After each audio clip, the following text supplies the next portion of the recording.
Já, velkomin að Rauðaborðinu. Við höldum áfram að reyna að skilja heiminn hérna við Rauðaborðið. Og eitt af því sem við þurfum að gera í dag er að reyna að átta okkur á því hverjir stjórnar Rússlandi og hvers konar samfélag það er og hvers konar þjóðskipulag það er og hver Pútín er, hvers konar maður það er. Við náttúrulega getum ekki svarað því en hingaði komið maður sem að rakst á Pútín og kynntist honum að einhverju leyti fyrir 30 árum eða svo, Ingimar Ingimarsson, arkitekt. Ertu velkominn. Takk fyrir. Herðu, þú ferð til Leningrad svona það leyti sem að Sovétríkin er að falla og það er svo skrítið að ég þarf eiginlega að spyrja því hvernig stendur á því að arkitekt ratar þangað á þessum tíma? Á þessum tíma. Sko þetta var í sambandi við fasteignaverkefni sem ég var að vinna við. Ég var svona þegar að múrin fjallarn í Berlín 89. Þá fer ég til Austur-Berlín og byrja að vinna þar í ýmsum verkefnum og er komið þangað strax í janúar 1990 og er að vinna þar í ýmsum verkefnum og það leiðir til þess að ég fer að vinna í öðrum löndum hérna í Austur-Evrópu í gegnum sambönd sem ég skapaði mér í Austur-Berlín. Fer til Tékkóslóvakíu sem þá var og Rúmeníu og Búlgaríu. Og hvað er það að gera þar? Er það að vinna þá sem arkitekt? Já, þá er ég að skoða fasteignaverkefni og þá er ég aðalega að skoða hótel og sko að kaupa hótel eða kaupa fasteignir. Ég keypti ekki en ég var í sambandi við fjárfesta í London sem hefði áhuga á fjárfesta og við vorum svona maklerar má segja og ég var að skoða fasteignir út allt og það endaði með því að því ég var búin að vera þarna í rúmt ár í Austur-Berlín þá töldu Austurþjóðarinnar sem unnu fyrir mig á að fara til Rússlands, fara til Leningrad þar sem að þeir höfðu mjög góð sambönd og það er ástæðan fyrir því að ég fer þarna sko þegar ég var þarna á þessum tíma þá er ég búin að standa fyrir því að stofna tvo pizzaveitingastæði í Austur-Berlín og verkefni sem ég ætlaði mér að gera þegar ég fer til Rússlands, það var það að ég ætlaði að skoða aðstæði til þess að setja upp pizzastæði í Rússlandi. Ég meina fyrstu til að koma með pizzu til Leningrad. Já, sko fyrstu var Pizza Hut en þetta var undan áður að þeir komu. Þannig að ég fer þarna til Rússlands, sko þannig að Jeltsin stóð upp á skriðdreggana þarna fyrir framan Hvítahúsið 19. ágúst 1991 og ég komið þarna í byrjun september. Já. Kem frá í gegnum, ég fekk vísa hjá rússneska sendiráðinu í Austur-Berlín og Sovétríkin er þá til, þau eru eiginlega bara að hrynja og kerfið er að hrynja bara í gegnum. Já, kerfið er að hrynja og ég kem þarna í september 91. Með vísa til Leningrad. Með vísa til Leningrad, já maður þurfti að fá vísa, maður mátti ekki fara neitt annað en maður hefði vísa fyrir þannig að maður var að sækjum að fara, ef ég ætlaði að fara eitthvað annað þá var ég að sækjum það. Þannig að þú bara með vísa inn í borgina? Ég bara með vísa og má bara vera innan borgarinnar. Okay. Og það enda með því að ég byrja þarna, kem þarna, venjulega því ég fór í þessar ferðir þá var ég alltaf hverri viku.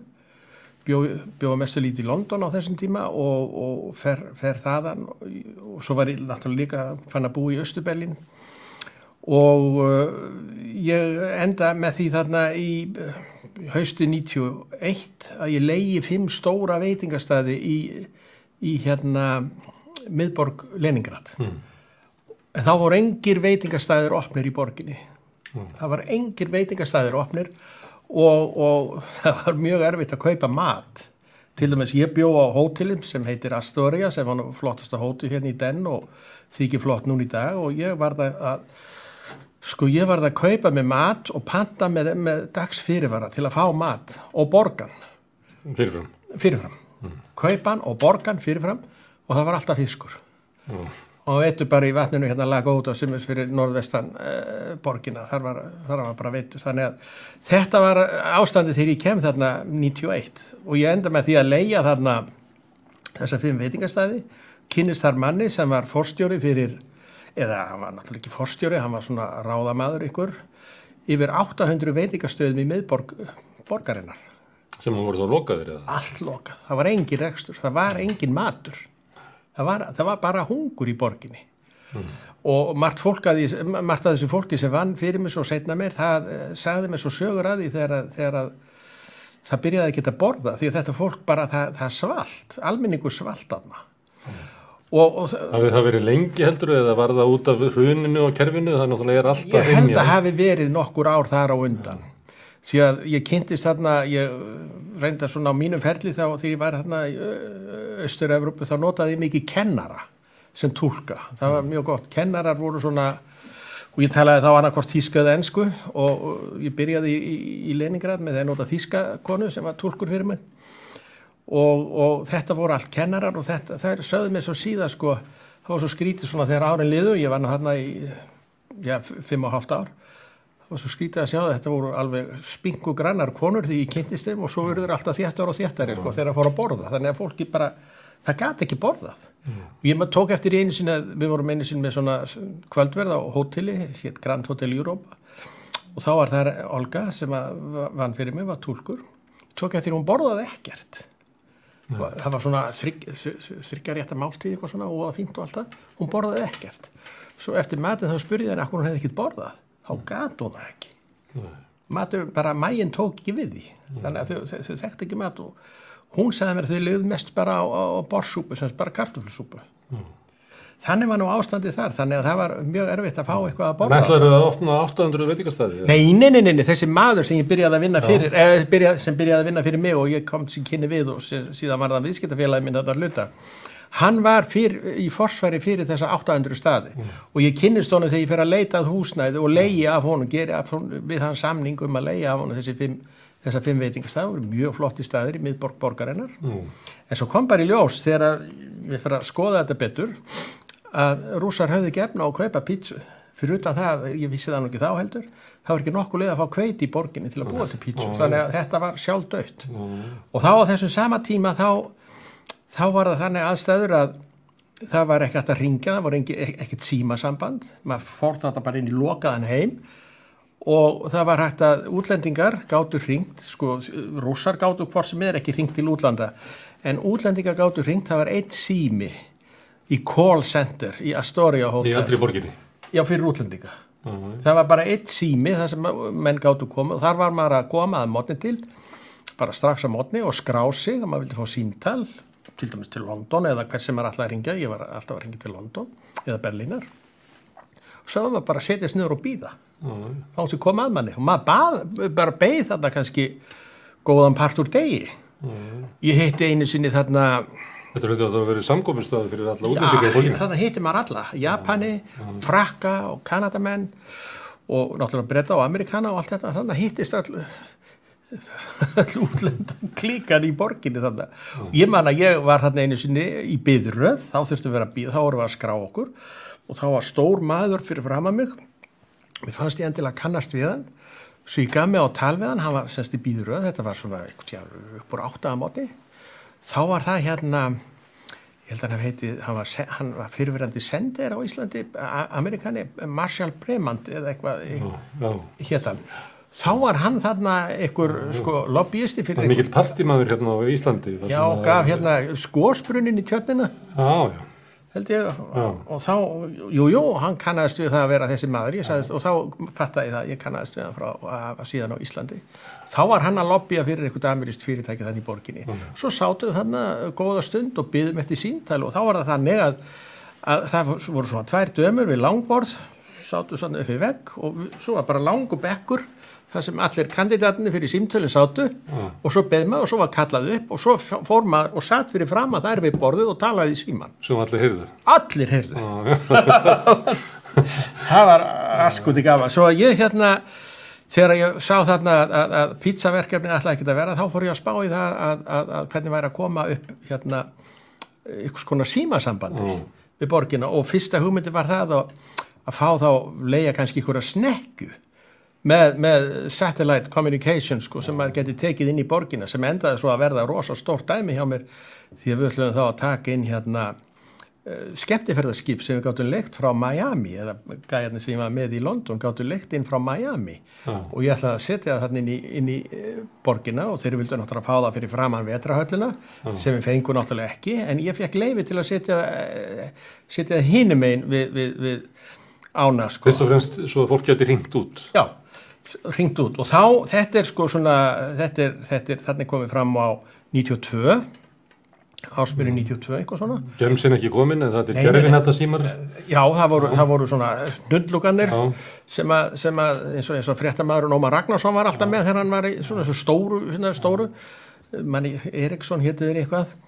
Þeir voru þarna og svo gerist það á þessum tíma að ég að vinna þarna með þetta skip og aðalástæðan fyrir því ég fekk ekki að setja fyrir fram að vetrahöllunum var það að það voru hátt skipið. Það var hærri en vetrahöllun og það sögður að kæmi alls ekki til greina.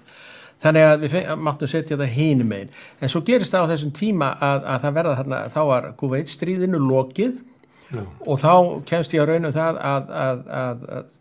að það var fullt af svona hreyfanlegum símstöðum, þær voru á laus á markanum því að þegar að Saddam Hussein réðst inn í þannig Kúveit, það fyrsta sem þeir gera það er að eyðileggja all samskiptakerfi landsins og þar með fjarskipti og þegar að byrjaði að byggja upp landið eftir þá byrjaði að byggja upp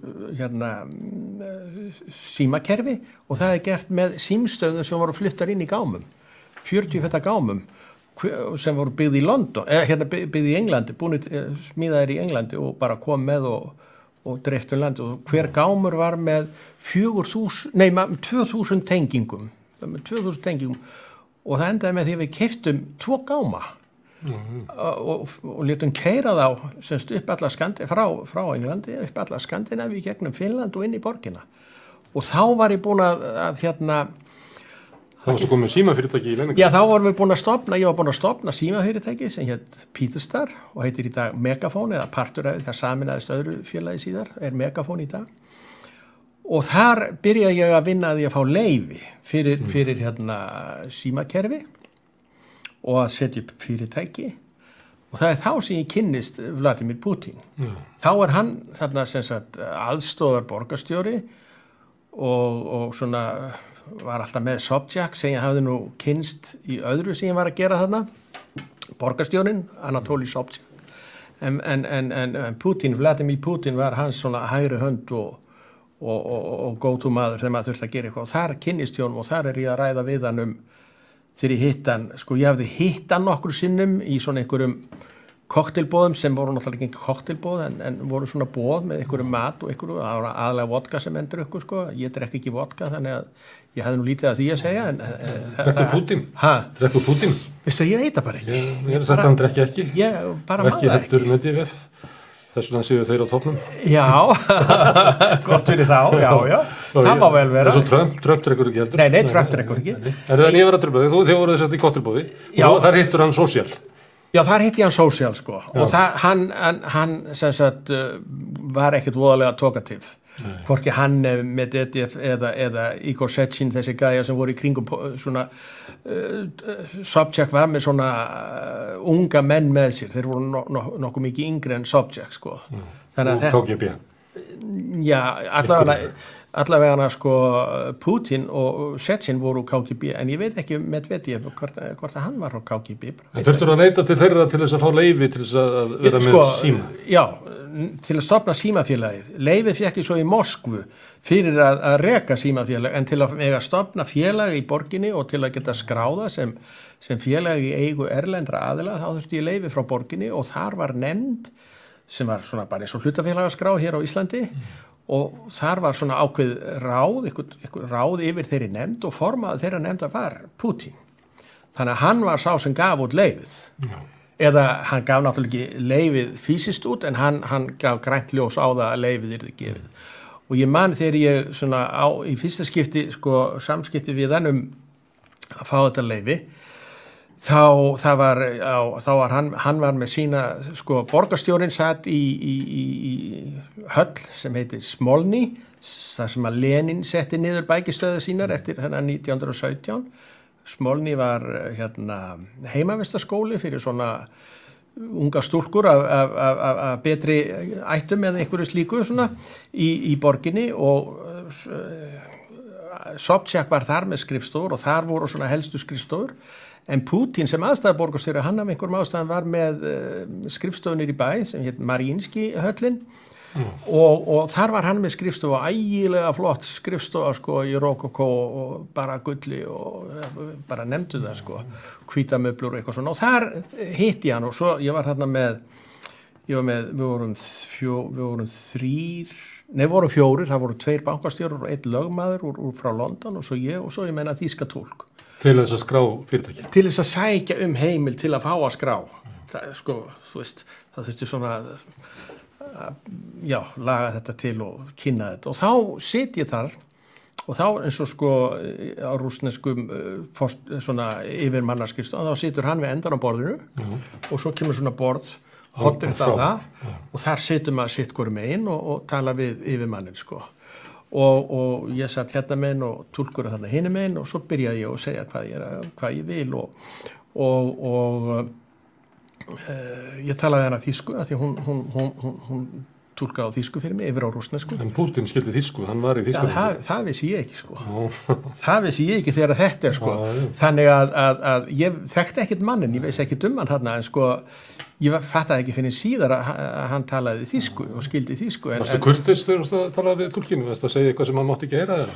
Sko, það var svona ýmislegt sem var, já, en sko, það var ýmsir agnúar á að fá þetta leyfi og þá sagði ég alltaf við hana, sko, ef kom nei og þá segi nei, við skulum ekki segja þetta svona, við skulum segja þetta svona, segja þetta svona við hann. Nei, þetta er ekki það sem ég ávísaði við hana, sko, segja þetta svona og svona, sko, þetta tók alla þennan tíma. Gæinn satt þarna, skildi allt sem ég sagði og hlustaði á þetta. En hún stökk ekki bros á vör, sko, það var alveg. Og svo fengum við þetta leyfi og við stofnuðum þetta félag. En þetta var mjög spillt á þessu tíma. Þurftu þið að greiða mútur eða? Já, það var svona, já, getur kallaði mútur, já. Út allt? Allstaðar. Eitthvað sem þú heldur að þú hefði verið að borga Putin á þessu tíma? Já, getur verið. Sko, hann tók aldrei við peningum. Það voru alltaf einhverju aðrir og í tilfelli símafélagsins þá sá sem var svona minn aðal tengiliður og koma símafyrirtækinu á laggirnar og allt það, hann heitir Leonid Reimann sem var þá aðstoðarforstjóri símafélagsins í borginni. Leningrad Telephone System var það kallað. Hann var aðstoðarforstjóri þar. Svo gamla ríkisfyrirtækið. Já. Og hann sá þetta. Hann sá að taka við peningum og koma þeim á rétta staði. Og það var dálítið mikið mál þegar var að vera að fá leyfið í Moskvu. Það voru einhverjir kanalar sem að aðeins færustu menn kunnu deila og hvar átt að koma peningum til. En það gekk allt út á þetta. En í svona spilltu löndum er oft þannig að fólk að borga mútur eiginlega bara linnulaust af því það gefa allir því kynna að þeir þekki eitthvað og það sé bara að þetta er eiginlega eina leiðin til að safla peninga er að láta eins og maður þekki Putin. Já, það er þannig sko. Bara sem dæmi, ég var þarna að skoða mikið af fasteignum þegar ég var komin að stað með þetta þá var ég alltaf að kíkja eftir hótelum og það var alveg allt fullt af tómum fasteignum í borginni. Til dæmis á þessum tíma þá búa 600.000 manns, þetta var eitthvað rúma 4 milljónir sem byggu í borgin á þessum tíma, 600.000 manns byggu í svona kommunal eða sko sameiginlegum íbúðum sko. Margar fjölskyldur í einni íbúð með 1 eldhús og 1 baðherbergi. Og það var aðalega út af því, hélt ég nú, komst nú að því líka seinna, að öll húsin sem stóðu þarna, þeim hafði aldrei verið haldið við, þau voru öll gluggalaus. Það voru allir gluggar farnir úr þessum flottu húsum í miðborgin, þau voru bara gluggalaus. Og það var eitt af verkefnum sem ég var að spá í, það var að stofna hérna gluggaversmiðu til að smíða glugga, koma að þessu stað. Og í þessu dæmi þá var ég að vinna að því að afla mér upplýsinga um svona byggingar og þá var ekki nokkur leið að fá neinar upplýsingar um byggingar.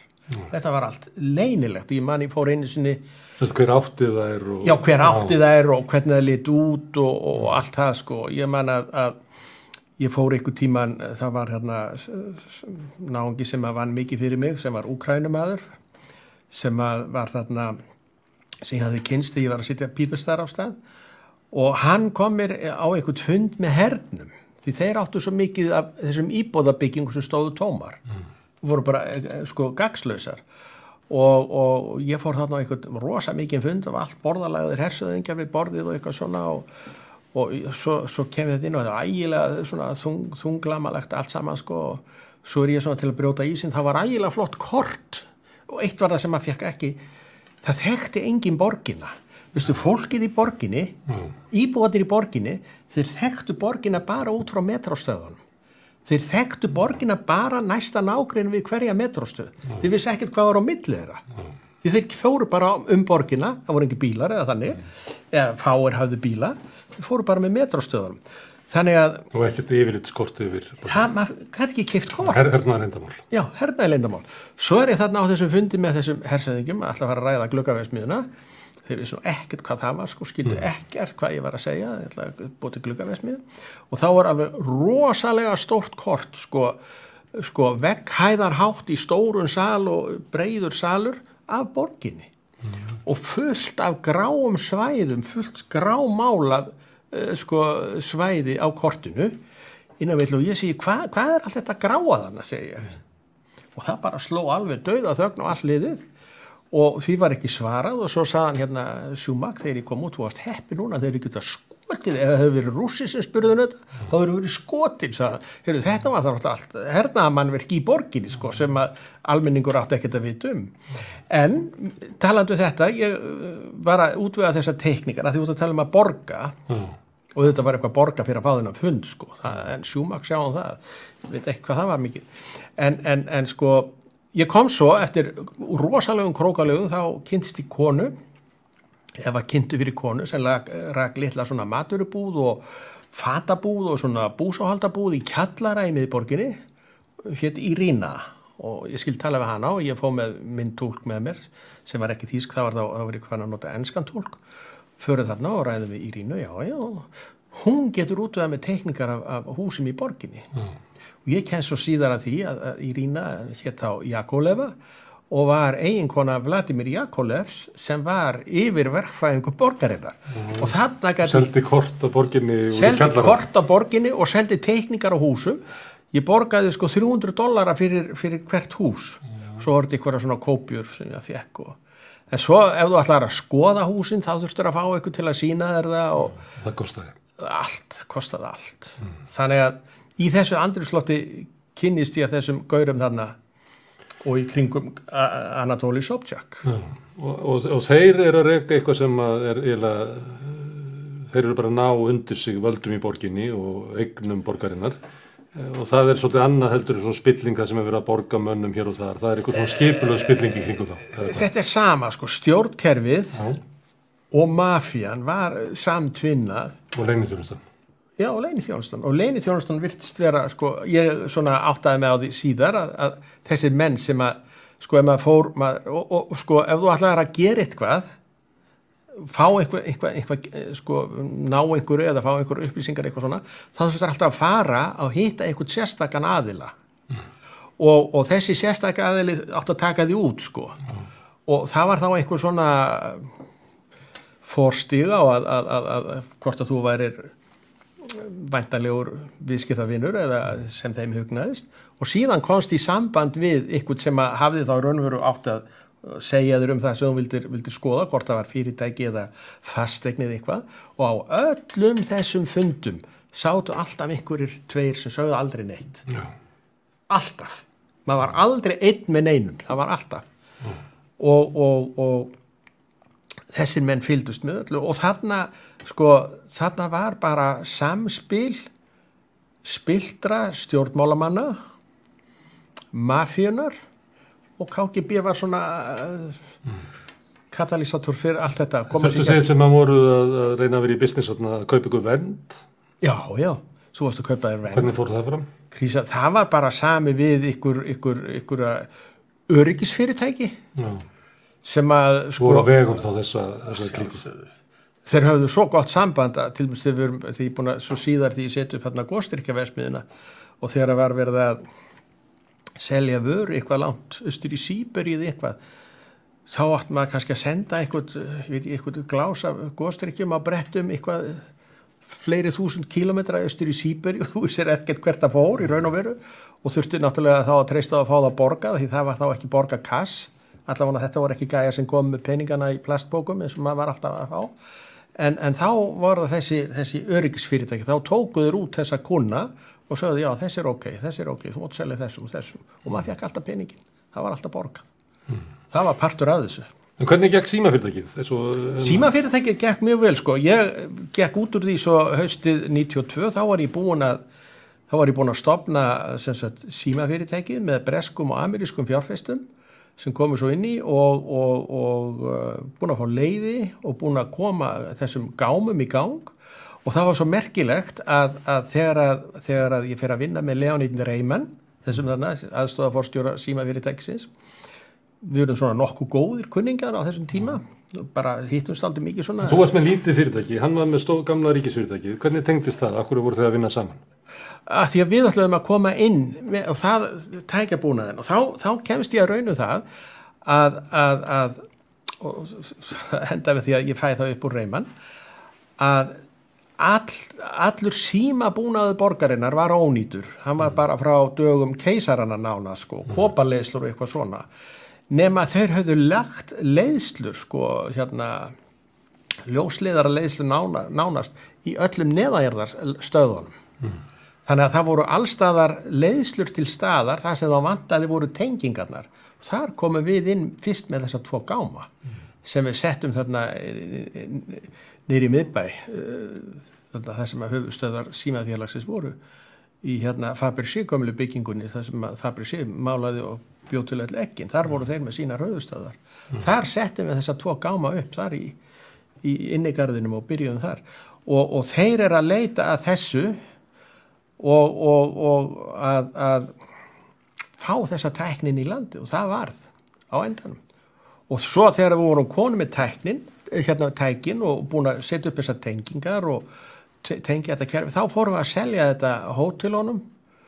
Grand Hotel Europe var fyrsti kúnin okkar sem var þá með samskipti við útlönd og bara fína símaþjónustu og þetta voru þá orðnir farsíma líka. Þannig að þegar þetta komið á koppinn þá sem sagt var svona mínu hlutverki lokið því ég var fyrsti forstjóri þessa félag bara meðan var verið að stofna það en ég var aldrei rekstraraðili að því. Ég reð svo fólk í það en ég var aldrei að reka símafyrirtæki, ég bara var svona að koma öllu þess á koppin og svo þegar það var búið, þá var félagið sett á markað í Bandaríkjunum. Það var keypt kanadískt, gamalt námufyrirtæki sem var skráð í Kanada og fekk skráð á Nasdaq og við seldum alla okkar hluti inn í þetta fyrirtæki og það var bara hægt að treyta það á Nasdaq sko í New York. Og þá ég hættur í símaviðskiptum. Þú vannst með Reimann sem var forstjóri Pósts og síma eða Landsímans, þetta? Já. Og við hvað voru þið að vinna saman? Sko, það var náttúrulega rosa mikið mál að fá þetta leyfi og mikið mál að fá, sko, já, þetta var bara að fá leyfi og samfæra mennum að gera þetta. Þeir trúðu þess ekki að þetta væri hægt. Þeir trúðu ekki að þetta væri hægt. Og þeir voru alveg rosalega hissa þegar við keyrðum frá Englandi til Leningrad þessa 2 bíla og 2 40 feta gáma á trukkum og kom með þetta inn í borgina. Það var svolítið skrautlegt en það tókst og þegar ég þarna vinn náið með Reimann og ég fekk plássinn á skrifstofan hans. Hann var með stóra skrifstofu og hann var með ritara. Þeir voru 2 þarna með heila hæð, forstjórinn og aðalforstjórinn. Forstjórinn var Valeri Yasin og mjög gyðugur maður og svo Reimann, Leonid Reimann. Og þeir voru með sitt hvort ritaran, Reimann með sinn og Yasin með sinn. Og ég kynntist þeim vel og þetta voru svona unga konur. Og á þessum ferði mínum alltaf þegar ég var að koma til borgarinnar frá London, þá var ég alltaf að kaupa eitthvað fyrir þær í London.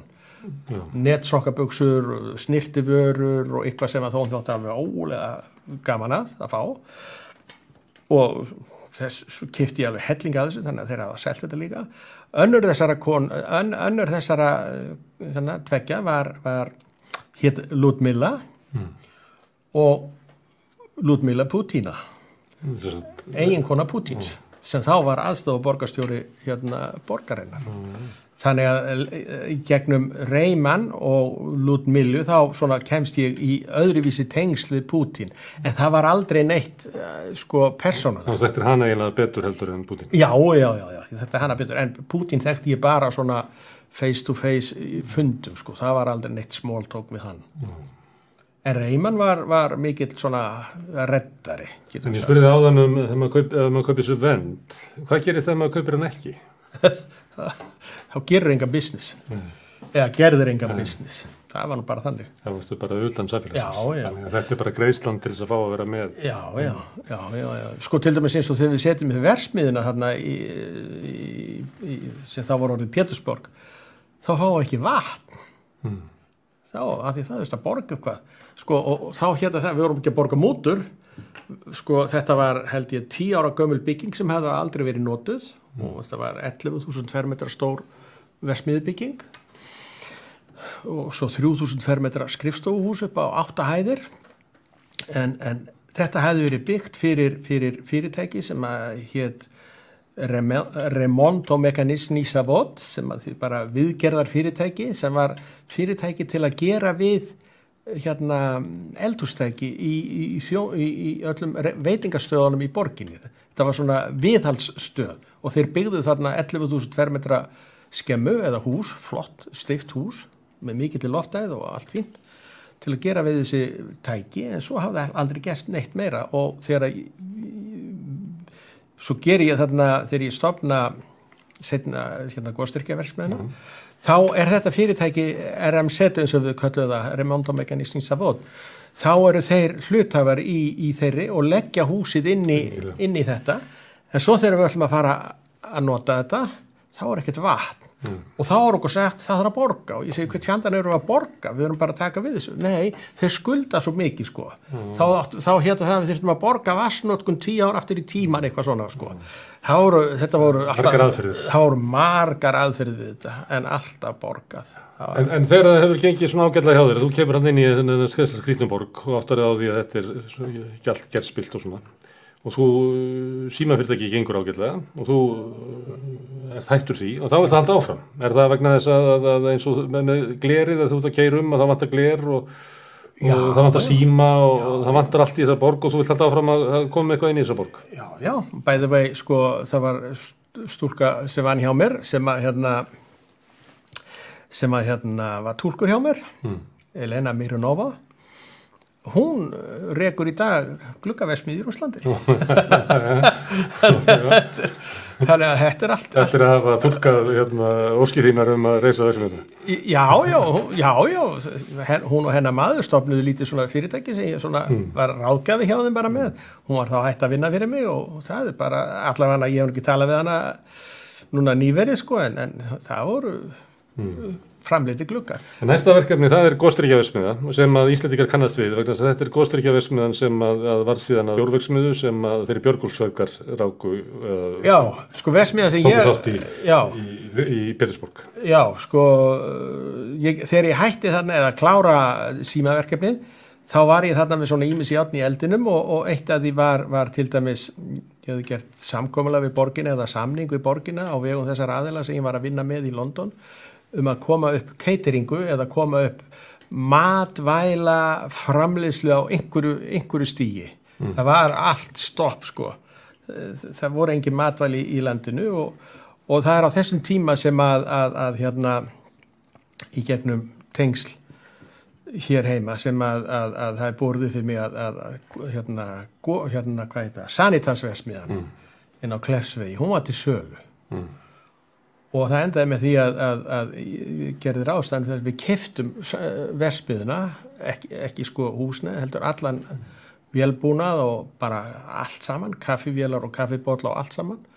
Ég lét pakka því í gáma á Íslandi, það voru 14-40 feta gámar og hún var send bara með skipi til sko Rússlands. Til að búa til gos. Já, og þá setjum við verksmiðjuna og það þarna þá komið 93. Gekk það betur heldur með pítsunar? Já, þá voru konið meiri peningar. Þetta var þarna 91, þá voru bara engir peningar. En þá var komin aðeins meiri blæri, það tók aldrei vel við sér og þá fór að sjást nýju bílar á götum og svona. Og þá setjum við upp þessa versmiði þarna og það 93 og hana ég viðlöðandi til 95 þar til henn sem sagt stólið. Af Björgúlfsfeðgum. Já, sem önnur saga. Sem önnur saga, og fjall það töluvert, en þegar þeir eru að reisa hana, þá heldur þetta áfram að það þarf að borga fyrir vatnið og það þarf að múta hér og þar. Já. Og svo farið þið úr því að vera að framleiða gos, eða ekki, yfir því að framleiða áfengt gos? Já, áfengt gos. Svona blandaða drykki, gin og tonic og rom og kók og eitthvað svona. Það var mjög, mjög vinsælt.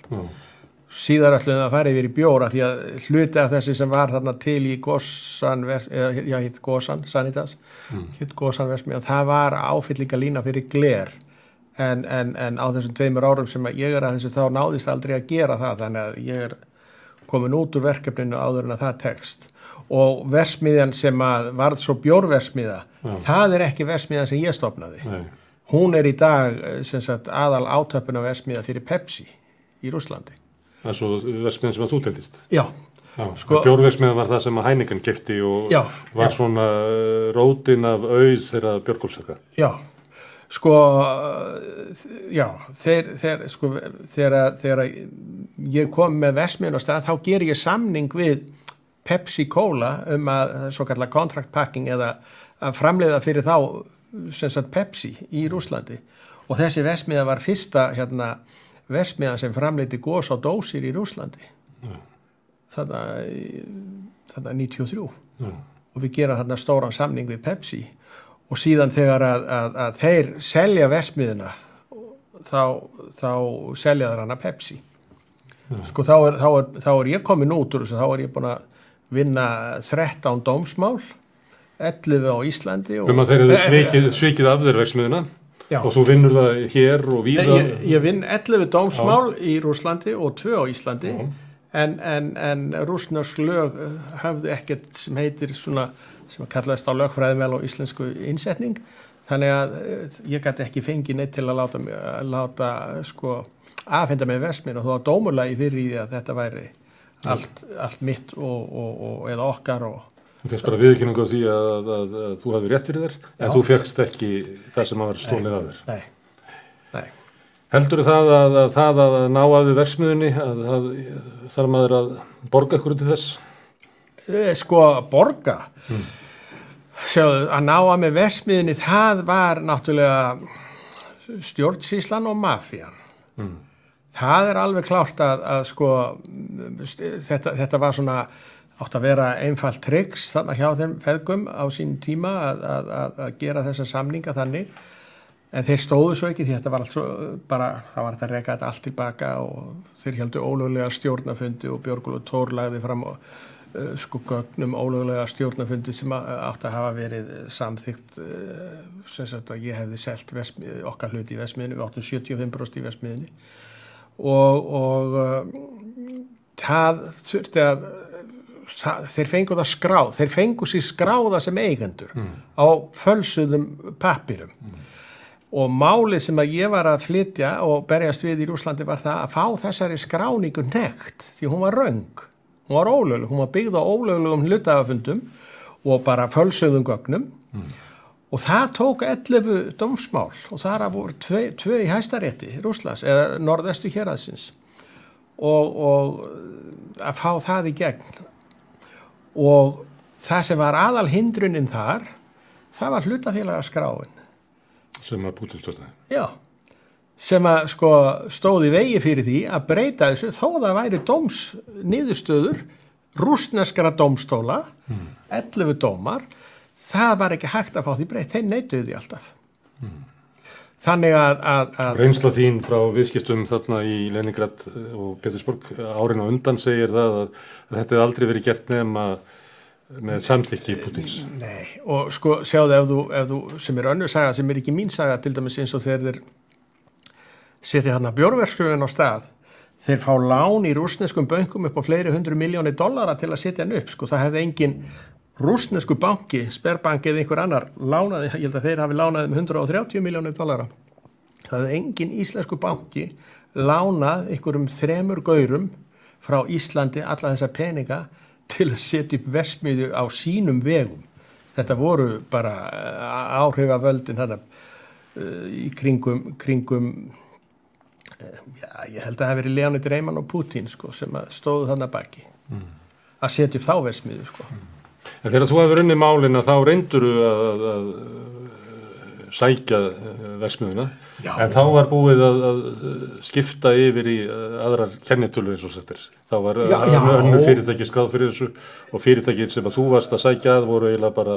Þeir voru búin að selja það áfram, sko. Það var meira að segja þannig að þegar fyrsti dómurum fellur og ég fæ þetta sem sagt alveg skjalfest svart á hvítu og þetta á að vera svona, þá fer ég með lögreglufylgd, fleiri lögreglubílar og lögreglumenn og allt þarna út í verksmiðjuna, sko, en þá bara hermenn með alvæpni varðliðar sem að hindra inngöngu þarna og við komumst þarna inn eða lögreglan og þeir aðilar komast þarna inn, en það var ekkert, það var bara sterkari aðilin sem að ríða þar ríkjum og það voru þessir sú öryggisgæsla sem þar var og hún var ekki á einkavegum, sko, hún var KGB, mafía, eitthvað, það var ekkert venjulegt við það afl sem þar var að baki.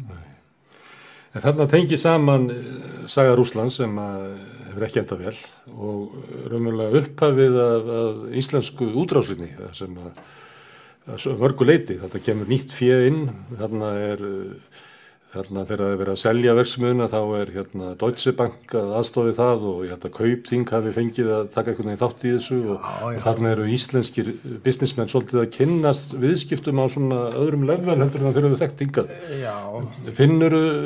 Hefur grunum að það hefur eitthvað tengsla á þessum auð sem að vera til í Rússlandi og síðan útrásinni og þeim auð sem að vera til hér? Í þessum dómsmálum sem ég átti þarna í Rússlandi þegar þetta byrjar þarna í febrúar 96 þá ég rosalega hissa þegar ég sé hvaða lögfræðinga þeir nota til að koma þeir kom með danskan lögfræðing í Rússlandi til að verja sitt mál ásatt ykkur svona litlum strákum, lögfræðistrákum sem voru svo formlega lögmenninir en á bakinu þar á bakvið var dönsk lögfræðistofa sem var lögfræðifirma Galmond í Kaupanöfn sem var Jeffrey Galmond sem ég hafði aldrei heyrt um. Ég hafði aldrei heyrt um hann þarna mínum ferli í Rússlandi og ég var mjög hissa á þessu og það var bara töff, það var bara hótað ofbeldi og lögfræðingar á hans vegum eða þessara stofu sem var þarna að ráðleika sínum mönnum í þessu, hann var þarna á bakvið og þessi Jeffrey Galmond, hann big shot í rússneskri viðskiptasögu sem tengist Íslendingum að hann er svona frontur fyrir Leonid Reimann sem er orðin milliardamæringur í dollurum í Rússlandi í dag og Galmond sagði í einhverjum réttarhöldum sem og á meira sig einhvers staðar á blaði að hann hefði á síðustu 10 ári, ég man ekki hvað þetta var 2006 eða eitthvað svoleiðis eða 2004 þá segir hann og gefur upp í rétti, hann sé búin að afla sér $2 milljarða í hagnaða viðskiptum í Rússlandi og það náttúrulega gerir engin danskur lögmaður. Þetta eru peningar sem hann er að fronta fyrir Leonid Reimann og kannski Putin líka og Galmond þessi hefur verið lögfræðingur, svo skrítið sem það hann náttúrulega lögfræðingur var fyrir Björgólfana þarna í Rússlandi og svo er hann með svo hafa fleiri íslenskir einir útrásar gaurar einhverjir notaðan ég held að peningarnir þeir þurfa að fjárfesta þessum peningum en það verið að fjárfesta þessum peningum Það margir haldið því fram að hluti af mikla vexti íslenska bankakerfisins hafi verið einhver leyti peningar sem að kæmu frá þjófnaðnum sem að ólígarkarnir stóðu fyrir í sínum samfélagum og hafi spreytað upp Þetta hef ég ekkert borleikandi yfir það en svona ég legg saman 2 ímsu sem ég þekki og ég er ekki byrjað að fullir það bara því þú Íslendingur og hefur reynslu af Rússlandi finnst þér það sennilega saga? Mér finnst það mjög sennilegt, já mér finnst það mjög sennilegt og Íslendingar eru ginnkeyptir fyrir svona lögu það var marg oft sem að ég fekk ýmis ýmsa tillu eða svona það var gerð til mín að fronta rússneska peninga sem sagt meðan ég þarna, því að þá vildu þeir sko stofna félag í útlöndum sem var náttúrulega auðvelt þá að stofna offshore fyrirtæki einhvers staðar og þeir væri svo beneficial owner og eitthvað svona og svo vantaði það á front og ég held að margir Íslendingar hafi tekið það að sér að vera frontar fyrir svoleiðis fyrirtæki fyrir rússneska peninga. Sko, ég leiti ekki hugan að því og gerði það ekki sko, því að það var eitthvað sem bremsaði mig af þar, mér leist ekkert á það sko, því þú hefur ekkert kontroll yfir því hvort þú lifir eða hvernig þú kemst að, en þú þarft að hafa ákveðið svona attitút og hugafar til að taka það, þá voru peningarnir orðið miklu meira virði heldur en að láta eitthvað gott að þið leið og gera eitthvað og framkvæma eitthvað, sko, mitt svona viðskiptalíf, það er mest byggst upp á því að skapa eitthvað sem arkitekt hef ég bara haldið áfram að skapa á öðrum sviðum. Þetta símum þar sem maður vantar síma og gleri þar sem maður vantar gler. Já. Og sodapopp þar sem maður vantar. Eitthvað sem kemur þar upp, sko. Upplifur þú á þessum tíma að þú hefði verið einhvern tímann í hættu? Að það væri, því að þarna á þessum tíma er náttúrulega þessi góðlátlegt spjall hjá okkur, að þarna er bara morð, þarna er fólk einn mesta glæpaborg Evrópu á þessum tíma. Já, ég hef aldrei séð eins mikið af dauðu fólki sko, út á götu eða á með einhvers staðar eins og ég sá þarna. Sko sem dæmi að þarna, að því ég var að tala þarna búðin hennar í Rínu, þar sem ég keypti hérna teikningarnar. Ég einu sinni þar með þessum hérna fyrirverandi forstjóri 800 veitingastaðana í borginni. Hann átti gamla Lötu, hvað heita, Pópeta?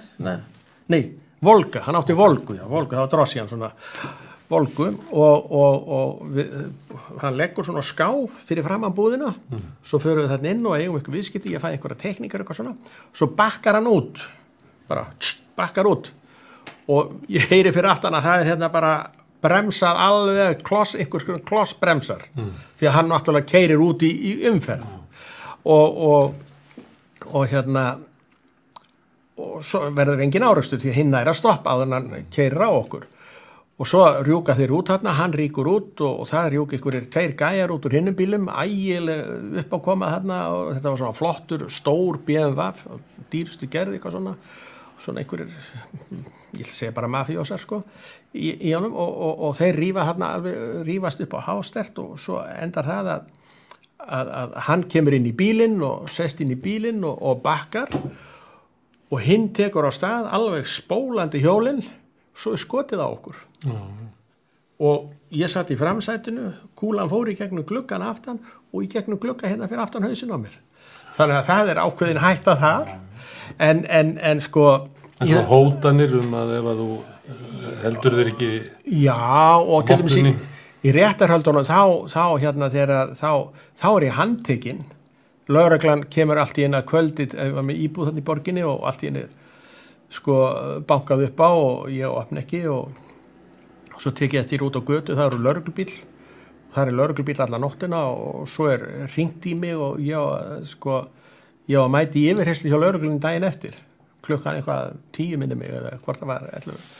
Og ég hringi lögfræðingi minn þarna að ég fekk einhvern miða sem var stungið undir hurðina sem var á rússnesku sem ég skildi ekki, þannig að ég faksaði það yfir til lögfræðing sem kvöldið og hann segir að maður sé boðun í viðtal hjá lögreglunni og það er ekkert sagt hvað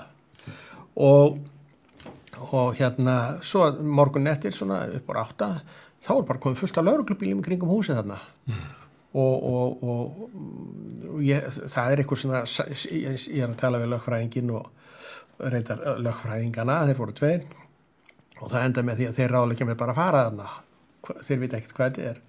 Svo hérna fer ég þarna og fer bara á mínu bíl eða læt keyra mig á mínu bíl þarna nýrtir og blikkandi ljós, lögregla á undan og eftir og ég fer þarna og þá bara, ég kem á lögreglstöðina og þar var lögreglustjórinn sjálfur. Hvað hét hann? Saveljev held hann, já.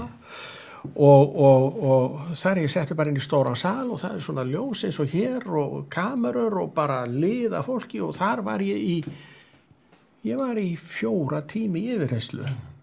En málið var, og ég vissi alveg hvað þetta var, þá voru þeir að bera upp á mig sko hérna ýmis gögn sem átti að hafa misharist og eitthvað í sambandi við Peterstar. og mér sagt í upphafi að þetta sé sérstök þetta sé sérstakt átak lögreglunar, þessi Savelli segi það við mig. Nei, Savín hann hét Savín, Savín. Hann segir að þetta sé sérstakt átak lögreglunar að rannsaka spillingu erlendra viðskiptamanna í borginni og komið í veg fyrir það og ég sé hér með tekinni. Veitir kannski ekki af? Veitir kannski ekki af og ég sitt hérna í 4 tíma og þetta var bara bull, allt saman. Það var lesið upp úr ykkur samningu. En þetta sama aflið og raunverulega að drepa fólk út á götu. Það eiginlega engin munur af lögreglunni, leyniþjónustunni og glæpagengjum. Nei, þetta var bara keypt. Sko, þetta var bara keypt af mínum gagnaðilum þarna, sko, rússónum og með börgólunum. Þetta var bara keypt handtaka og þeir voru með alveg, sko, döðuranda af skýrslu sem voru, það var alltaf að sína mína undirskrift. Það var ægilega mikið mála, auðvitað var ég búin að skrifa undir alveg helling af skjölum þarna í sambandi við stofnun símafélagsins og allt það, sko. Þá átti það að hafa verið þetta og þetta og þetta og þetta og það náttúrulega stóð ekki steini við steini. Svo var ég þarna bæði með lögmann og túlk með mér og þau fara að verða nervu, sko, að því ég átti að vera í dómsmáli klukkan 1 daginn. Það var dómur og hérna, sá sem vann með mér þarna, hann fer að hafa ágjörð við hann að fara að klára þetta, eitthvað svona og þá koma hinir með skjal sem ég á að, sko, þá það niðurstaða yfirheyslunar og ég á að skrifa undir þetta og þetta sé niðurstaðan það sem, sko, það var ekki það sem þeir höfðu talað við mig, þetta var bara tilbúið eitthvað sem ég átti að skrifa undir og ég skrifa ekki undir þetta er bara lygi, þetta er ekki svona þá var ægileg upp að koma og allan tíman eru, sko, myndavélar á mér og sterk ljós og eitthvað svona og þá var ég boðaður inn með öllu genginu þarna og yfirmönnunum í þessu yfirheyrslu teymi inn til Savín og þá segir hann bara, vitið það, herra Ingimarsson að hér eru lög í landinu, ég get, sko, varpaðir í fangelsi í 30 daga án dóms og laga og það verður núna og ég sagði bara við hann og ég talaði, sko, talaði ensku, ég veit ekki hvort það skildi ensku, ég veit ekki hvernig þeir túlkuðu það svo, ég gerðu það bara þú þórið í, sagði ég við það, ég var svo reiður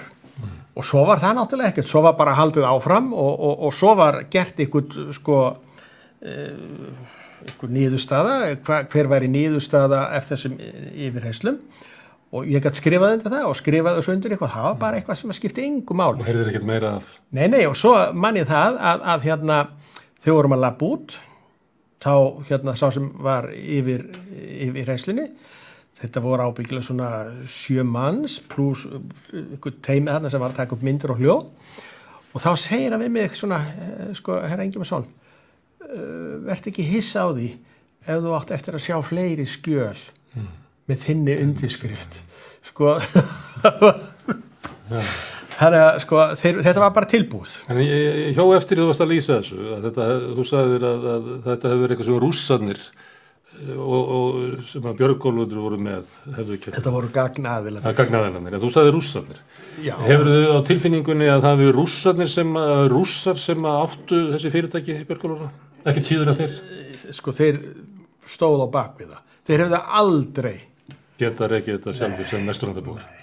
Aldrei.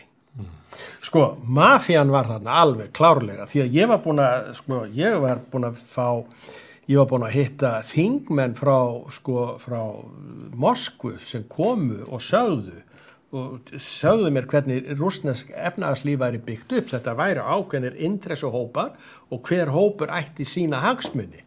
Og ég hefði farið inn á hagsmuni þessa hóps, ykkurs, sem hann tilnefndi ekki, sem hann væri fulltrúi fyrir. Og hann vildi kaupa með verksmiðjuna. Og hann vildi kaupa með verksmiðjuna, þá var ég konið í málaferlin. Þá var það bara að kaupa mig út úr þessu, þá var það allt í lagi ef ég vildi selja það. En samt voru þeir með samning sem sögðu að ég hefði selt það, sko. Þannig að það gekk ekki eftir. Það hljóma nú eins og það hefði aldrei getað endað vel, ef stundar viðskiptið hana. Sko, það endar ekki vel ef þú spilar ekki með þeim. Enda það kostaði hvað á þessum tíma var sagt, það kostaði $5,000 að láta fjarlægi einhvern sem var þér ekki að skapi, sko. Já, og það var gert, það voru mikið af morðana. Já, þetta veit ég ekkert það og ekkert aðeila því. En Pétursborg á þessu tíma, með öllum þessum morðum, með allar þessari spillingu, með öllum þessum þjófnaði á almannaeigum og öllu sem var laust þarna. Já. Þetta er ríki Pútins. Pútin er maður sem stýrir þessu. Hann er hann á bakvið. Hann er aðstoðarborgarstjóri Og borgarstjórinn, það er bara maður sem að þú borgar bara þóknun, en það er Pútín sem að stýra þessu. Sko, Myndirðu segja það? já, það er sko Sobchak var lögfræðingur og háskólaprófessor, kendi lögfræði í háskólanum. Hinn er KGB-maður. Og hinn er KGB-maður. Þannig að maður getur veltið fyrir þessu hvor byggir upp mafíuna. Sko, lýðræðiskjörin fyrsti borgarstjóri borgarinnar með svona einhverja svona glasnost og perestrojka hugmyndir og allt það að byggja upp borgina. Auðvitað var hann alveg ábyggilega geysilega spiltur og allt það. En þetta var ekki verk háskólamanna. Þetta er bara glæpa veröld. Þetta er bara eins og úr svona... Já, þetta er glæpa veröld. Þetta er Gotham City úr Batman. Já. Og það er Pútín stjórnar þessu. Og Pútín og margir af mönnum sem þú kynntist, að þeir fara síðan raunverulega og það er þessi klíka sem að þú kynntist þarna, sem að stýra Rússlandi í dag. Já, sko bara til dæmis sjáðu þegar, sko ég kynnist þarna fullt af fólki í Pétursborg, stundur segi Leningrad, þetta náttúrulega verður svo Pétursborg með ég þarna.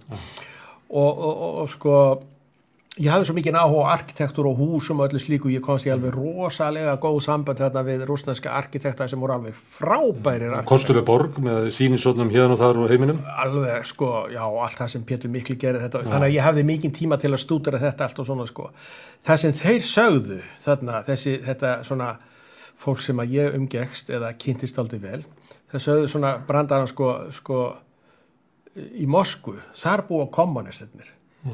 Í Leningrad, þar búa gáfumennir og það eru gáfumennir frá Leningrad sem fara svo til Moskvu og taka við öllu. Það er ekki gáfumennir frá Leningrad, það er eiginlega sko glæpamennir. Já, maður segja það sko, sérðu það er Putin, það er Medvedev, það er Igor Sechin, það er Hermann Gref og svona þetta er allt. Ingimar, ég týndi til hérna nokkra myndir af því að þetta eru svo margar persónur sem að tengjast þessari sögu. Já. Og ef við byrjum bara á honum Sobchak sem er borgarstjóri. Já. Þarna maður á bakviðan sem við þekkjum svipinn af. Já. Svona, þetta er maðurinn sem ég kynnist. Já. Svona leita nú, alltaf í brúnum fötum. Já, og alltaf svona aðeins tilbaka í hópefyrum. Alltaf. Hann talaði aldrei. Og hann tekur til hans eftir ljósmyndarinn sem hann taka þessa mynd. Já. Hann tekur eftir öllu sem er að gerast. Já, og sko, Sobchak ef eitthvað kom upp á fundum, þá var alltaf svona, Pútín á bakviðan og hann raðsæði sig við hans, sko. Þannig að hann er þarna bakmaður alltaf. Myndirðu segja að hann hefði verið svona maður þegar hann gekk inn í herbyggið og las hann allt saman, hann var komið með það svona, það því að mér þetta er svo áhugavert, hann horfið svona beint á ljósmyndarinn og tekur eftir, verið ekki fram í honum. En síðan er það Ljudmila Pútína sem að... Ljudmila Pútína, ritari Jasin. Já, það er þarna... Þannig er hún með... Já, hún var voða flott þarna. Hún var ekki svona vestræn. Nei, og þetta er ekki kjóll sem að þú keyptir. Nei, og hún var ekki með svona klippingu. Já. En síðan var maður sem var síðan sem Íslendingar ættu að þekkja sem er Medvedev. Já, hann var þarna. Já, þarna er hann líklega orðin forseti eða forsætisráðherra. Í rigningu þarna. Já. Sko þessi tveir gaurar hann líta svona sællega og þetta voru alveg, þau voru svo hörku grannir þarna þegar ég kynnist þeim. Já, þetta er nú ábyggilega mynd frá svona, allt þetta sé ekki frá 2010 eða eitthvað svoleiðis, þannig að þetta er 20 árum eftir að þú kynnist þeim. Já, eitthvað svona sko. En Medvedev, hvað hlutverk hafði hann? Kynntist þú honum eitthvað? Nei, hann var bara... En þú vissir af honum? Já, hann var alltaf með. Nei, ég átti ykkur svona bara small talk við hann en ég átti engin einn viðskipti við hann og ekki Igor Sechin heldur. Nei, síðan erum við með Leonid Reimann sem þú hefur nefnt sem var símstöðarstjórinn. Já, hann er Leonid Reimann sko. Já. Þetta er hann. Hann var mjög skemmtilegu maður. Já. Hann var mjög vel gefinn og er. Já, og er núna orðin sko feikn auður eins og allir þessi menn. Feikn auður sko. Já. Já. Ég veit ekki hvort að við vorum með mynd af Jasin sem að... Valeri Jasin. Já, þetta er hann. Já, þetta er hann. Hann var forstjóri Símafélagsins. Já, það er sá sem að þú varst eiginlega á skrifstofunni með þannig. Nei, ég var á skrifstofunni með Reimann. Já, Reimann. En þeir voru þarna með efstu hæðina í Fabergé byggingunni, sko. Og hann var, Ljudmila var ritarinn hans. Síðan nefndur Hermann Gref. Hermann Gref, eða German Gref, já. Þarna hann, Já. hann varð síðan viðskiptaráðherra og hann var líka bankastjóri í Sberbank. Var hann ekki formaður banka, en var hann bankastjóri? Hann var CEO, sko. Hann var CEO, hann var formaður framkvæmdastjórnar, hann var bankastjóri. Já. Þannig hann að sækja línuna til síns manns. Þetta eru allt menn sem að ég átti viðskiptum við í Pétursborg. Já, og Jakovlev, hann var... Já, borgarstjórinn. Hann tók við sem borgarstjóri setna. Sko, hann tekur við, Anatoli Sobchak tapar kosningunum þetta 96 og Jakovlev tekur við sem borgarstjóri. Já, og var hann úr klíku Pútins? Hann var bara, sko, meira en hann var mafían. Þannig að það má eiginlega segja það Hann er mafían. Þessi lýðræðislega kjörni maður sem vildi laga Leningrad og Pétursborg, koma á Pétursborgu, að Pútin raunverulega skipta honum út fyrir sinn mann. Já, þessi maður var sko bara mafjósi. Já. Síðan erum við með Igor Setsin sem hann var svona eins og Medvedev, ég vissi ekki hvað hann var að gera en hann var mikið á þessum fundum sko. Já, en hann hefur verið varaforsætisráðherra og hann er stundum sagður sko, hann er eiginlega sá sem þú talar við og þú nærði ekki Pútin sko. En hvaða hlutverk hafði hann í Pétursborg? Hann var hann í borgarstjórninni og út í Smolny, hafði skrifstað út í Smolny, þannig að ég er ekki alveg klára hvaða embætti þeir höfðu. Þeir voru alltaf með, eins og ég sagði, það voru alltaf einhverjir sem voru alltaf að hlusta á öllum fundum. Já. Þannig ég held að ég hef nú ekki náð að týna til fleiri myndir. Nei. Þarna er hann, Pútin, þarna á bakvið. Þarna er hann líklega á þessum svona tíma sem að þú kynnist honum. Já, hann var aldrei í hvítri skyrtu. En þú kynntist þessari klíku, ekki mér. Já. Og þetta er ógeðfellt klíka. Þetta gerði ekki gott fyrir Leningrad. Hvernig finnst þér að vera hugsað til þess að þetta er fólk sem stýrir Rússlandi núna og er komið í stríði við önnur lönd? Bara, maður skilur það ekki. Maður bara hreinlega skilur það ekki og þessi maður eins og þessi Pútin, þetta er bara alveg óskiljanlegt. Ég á engin orði við þetta. Og eins og skrítið, þetta er maður sem maður satt svona eins og við tala saman. Þetta verður maður sem kemur á stað styrjöld í Evrópu 75 árum eftir að seinna stríði líku sko. Ég hef bara engar skýringar á því og ég sko er nú í góðum tengslum við ýmsa vini mína í Rússlandi. Þeir eru bara í sjokk í dag. Þeir bara orðlausir hvað er að gerast. En allt sem að gekk á undan þessi sko látlausu þjófnuðu sem er í landinu, það er náttúrulega búið að ræna þetta land bara öllu sem þarna er búið að stela og flytja peningan í burt og svona. Hvað svoðu viniðinni var það í lagi að var hægt að þola það? En núna þegar er komið sko stríð og Rússland komið út af sakramentinu út allan heim, þá fór Pútin og langt. Hefur þú heyrt ykkur segja hann hafa farið á langt í Rússlandi? Hefur ykkur Rússi sagt að hafa farið á langt? Ég er eins og þú fisk og ég er bara komið til Leningrad, þannig ég hef ekki komið til Rússlands. Nei, ég veit ekki hvað, sko, þetta er alveg með ólíkindum, sko, þessi klíki kringum mann, hvað er látan komast upp með? En sko, Rússar hafa, sko, eins og ég kynnist þjóðinni, þetta er rosalega góð þjóð og gott fólk, húmor og svona viðkvæmni og allt slíkt, sko. Hvernig að þjást með miklum sóma? Já, og það er dygð að þjást. Það er bara dygð. Það er þjóðernis bara ást og dygð að þjást. Þannig að þeir láta allan fjandann yfir sig ganga og til dæmis sko til orðatiltæki á rússnesku sem segir sko þeir þóttust borga okkur laun og við þóttustum vinna fyrir þá sko þeir, það er hérna einhver ruppi þannig að sko ég er ekkert svo við sem að almenningur allir í Rússlandi svona fyrir utan þessi sem eru svona kannski bara hvað ég segja heila þveiknir af rússnesku fjölmiðlum ég er ekkert svo við sem að þeir séu viti hvað er að gerast þarna með þetta stríð. Gunnar Pétursson sem hafði lært í Pétursborg, hann var hérna hjá okkur daginn og hann var að segja sko að Rússar væru sérfræðingar í því að geta lifað einhverju lífi undir hryllilegum stjórnvöldum, hvort sem er keisarinn eða Stalin eða Putin. Já, ég hugsa það. Þá geta það lifað sko og þess vegna kannski rússnesk menning svona stórkostleg. Það er menningin sem þú þarf að leita athvars í þegar að sko samfélagið er hryllingur. Já. Og það er þetta fólk sem ég kynnist þarna fyrst þegar ég kem, það er eins og ég var að segja við áðan þessar konur sem voru að vinna fyrir mig, sko, hafði ekki borðað, hafði ekki fengið mat, gátt ekki borðað alvöru mat þegar maður borin fyrir þær að því að þær kunnu það ekki. Fólki svalt. Þannig að Þú veist með orðatiltækið áðan, þeir þóttust borga okkur laun og við þóttust vinna fyrir þú, hvað merkir þetta? Sko, og það er það sem ég kynntist líka, eignarrétturinn er rosa skrítið hugtak hjá Rússum. Ríkið á allt, en þú stelur bara frá ríkinu. Það er bara, sko, almenningur til að komast af, þá bara, hann tekur það sem hann þarf. Og þetta sem ég sagði þarna, þeir þóttust borga okkur laun og við þóttust vinna fyrir þá. Launin voru svo léleg að þeir þóttust vinna fyrir þá, sko. En menn voru kannski í 2-3 vinnum til að hafa í sig og á.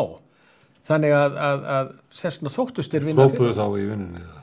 Já, bara byrjuðu kannski á mánudag og unnu fram að hádegi og þriðjudag og svo voru veikir og byrjuðu svo á hádegi og þriðjudag og unnu til loka miðvikdags í annari vinnu og þriði vinnu svo 50 til föstudags. Þannig að þeir fengu þreföld laun, sko. Ég þurfti bara að fá skýringar á þessu, ég skildi ekki orðatiltækið. Já, nei, þetta er svona, og... Er langt síðan að fara til Rússlands? Já, það er langt síðan, þannig að ég hef... Það langar ekki að fara eftir það? Nei, ég átti alveg rosalega góðan tíma þarna og skemmtilegan. Og eins og ég átti í allir Austur-Evrópu, sko, eins og til dæmis bara því sem er allt annað mál því ég kom til Prag bara eins og draugaborg, allt svart og til dæmis þegar ég kem til Leningrad fyrst, það var allt svart það voru stillansar fyrir utan með öll hús þannig er sko Nevski Prospekt sem er aðalgatan í borginni stór hús, 5 hæða, 6 hæða hús með þar allir Glæsileg breiðgata þegar ég kem þarna þá eru stillansar utan á öllum húsum og stillansarnir eru allir tjaldaðir með einhvern segldúkum og allt kolsvart og skítugt þetta sama var í Prag og svo þegar ég fór að skoða þetta, akkur gerir þetta þá var þetta sko öll þök voru með skífuþök eða sko þakefni var skífur og þegar þær voru að detta af þá duttu það niður á gangstýttina þannig að það var að gera við þökin þá voru bara tjaldað yfir girt yfir, það var skrítið þannig að þetta var ógleymanlegu tíma að sjá þetta og upplifa þetta þannig að, nei, eins og ég sé Moskvu í dag bara myndum, ég hef engan áhuga á þessu þetta er ekki Rússlandi svo ég kynntist, þannig að ég bara sáttu við það Herðu Ingimar, ég þakka að kella fyrir að koma hingað og segja okkur frá tímaðínum í Leningrad sem að vill svo til að er eiginlega uppafið af valdatíma Pútins því áður en að ná völdum í Rússlandi þá náði hann eiginlega völdum í Leningrad og drottnaði þar yfir eins og mafíufóringi, þannig nú það. Ég þakka hlustendur sem að stöldruðu við og heyrðu spjall okkar og hvet ykkur til þess að fylgjast með þáttum samstöðurinnar. Hérna á eftir verður sýndur þáttur leigjandinn, þar sem að verður farið yfir málefni leigjanda á Íslandi. Ég held að sé pólski þátturinn sé líka í kvöld og svo 10 þá snúum við okkur að miðnætti í Kænugarði, þar sem við fjöllum stríðið í Úkraínu og ýmsa þætti þess. Í kvöld þá munum við heyra í konu sem er á flótta, er komið til Póllands, við munum heyra Hvíta-Rússland og við munum heyra vangaveltur það hvað mögulega getur verið í þeim friðarsamningum sem taldir eru að vera kannski ekki á borðinu en einhvers staðar mögulega á leiðinu á borðið. En takk fyrir í kvöld.